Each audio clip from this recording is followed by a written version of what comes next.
The biggest problem with life is that it's just daily. That's a quote by Rich Mullins. I think it especially applies to business owners. So much of what we do in our jobs, in our workplace, in our careers is the same repetition over and over and over. But it's magnified because we're typically putting out fires for our employees, our team members as well.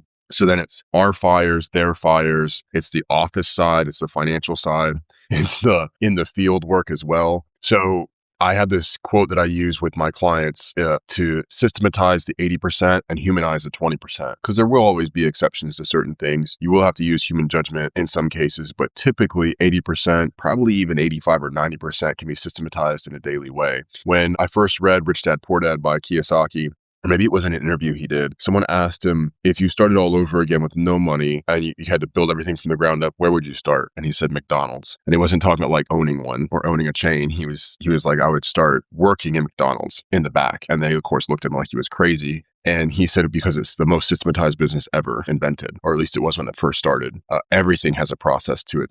McDonald's is actually not great food, but it is great systems. And that's what made the business expand. And I see the look in the eyes of my clients when I tell them, this is the path we're going to use to grow. You're at 2 employees right now, and you've hired them both from your family members. That's why they're still with you, or something to that effect. They've hired 2 people, and they were family members, and they added 2 more, and it's a headache to them. And I can see it in their face. They like wince at me when I say we're going to expand. That's number one, because hiring is not a process. Hiring and recruiting is not systematized yet. We don't have a pipeline for that. And then training isn't systematized either. Training and onboarding. And I work with quite a few clients in the trades who are plumbers, electricians, contractors, roofers, and you can't sit behind a desk and click buttons to onboard somebody in that business. It's manual. You have to learn with your hands. And so the fear there often is, if I hire someone new and they don't work out, they show up late, they're lazy, whatever the case is, I've invested 5 hours or 10 hours or 15 hours or 3 months teaching them my business, teaching them how to work with their hands, teaching them the tricks of the trade. And what if they don't work out? And that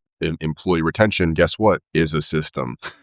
Team member retention is a system. So all of this can be systematized. And if you treat every decision, if you come up to every fork in the road like it's new, when I hear this from someone's mouth, I can't really tell you what my day-to-day is like. It's different every day. That's someone who has 0 systems in place, and they are tired, guaranteed, because they face every decision like it's the first time they've ever seen it. And it might be dressed a little differently, but it's the same thing over and over and over again. And when you catch the pattern and create a proactive approach to the pattern, that's called a system. And it can be something simple, like in some kitchens that I've seen for businesses that go from chaotic to systematized. It could be as simple as one night when the kitchen's really clean, when you clean it very, very well, deep clean it, take a photo, laminate it, hang it up on a pillar or by the door, and say, this is what the kitchen should look like every night.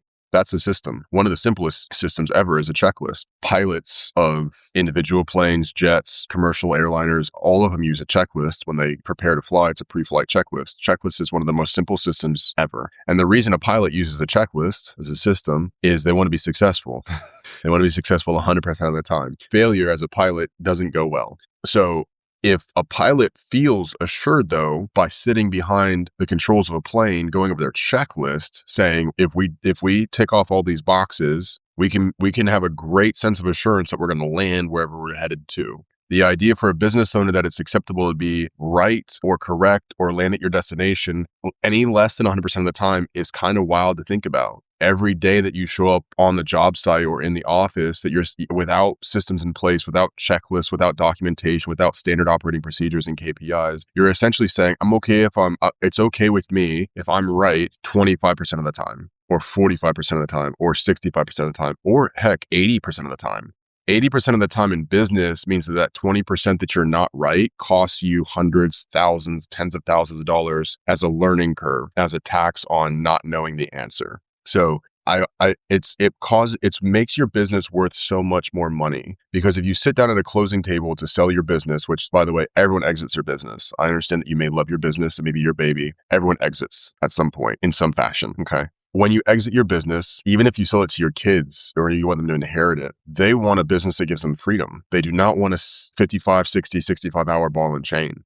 And systems are where you get time freedom. So if you sit down with a total stranger across a closing table to sell your business at some point, they're going to want to see documentation. I mean, they might hear you out on how good your relationships are with the team members, but there's no guarantee if your relationships are good with those team members that they're going to keep them or that they're going to want to stay. So really all they're going off of is your financials and what the structure of the business is. If the structure of the business isn't in place, i.e. if it lives all in the business owner's head, then that walks out the door as soon as the sale's done. All the experience, all the knowledge, all the planning, all the tricks of the trade leave as soon as the deal's inked, even if it's like, okay, you stay on for a month and show me some stuff, but then it's gone. Versus if you have a bookshelf or a shelf or 12 binders full of SOPs on what happens and document them as you go around. And with AI now, there's absolutely no reason why you can't make not just fluff, but accurate, helpful, intelligent, quick and easy SOPs and KPIs, standard operating procedures, key performance indicators. You don't want it to be fluff, because if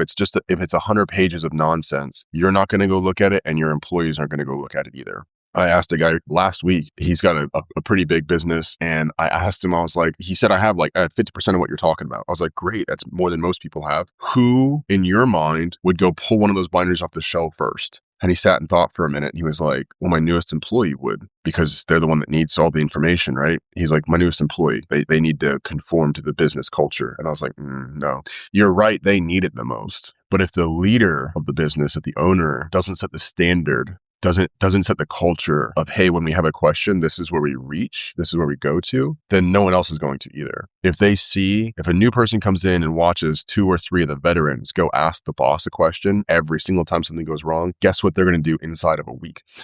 And I know some business owners are listening to this right now, picturing themselves behind their desk, and there's that knock on the door where someone else walks in and someone else walks in and someone else walks in. And the task switching created by that is insane.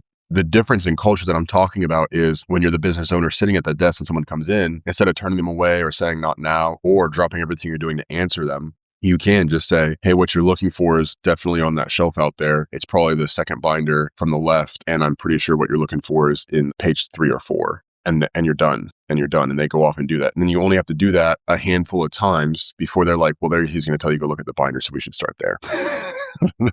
Beforehand, our boss is going to just say, hey, go check this. Oh, well, they're labeled down the side. So here's anything we have to do that's tech related. And here's anything we have to do that's conflict resolution. And here's anything we have to do that is problems in the field. It's all listed out there. So that is, it makes your business worth 2 to 3 times more at least, because they're buying a vehicle that is fully built out, not a job with an LLC attached to it. Huge difference. Do yourself the biggest favor. Document your processes in your business. It makes your business worth more. It makes it easier to run. It makes it move-in ready for the person you want to sell it to, including maybe your kids. It is super easy to do. If you have questions on it, you can find me on socials and drop a comment or a DM.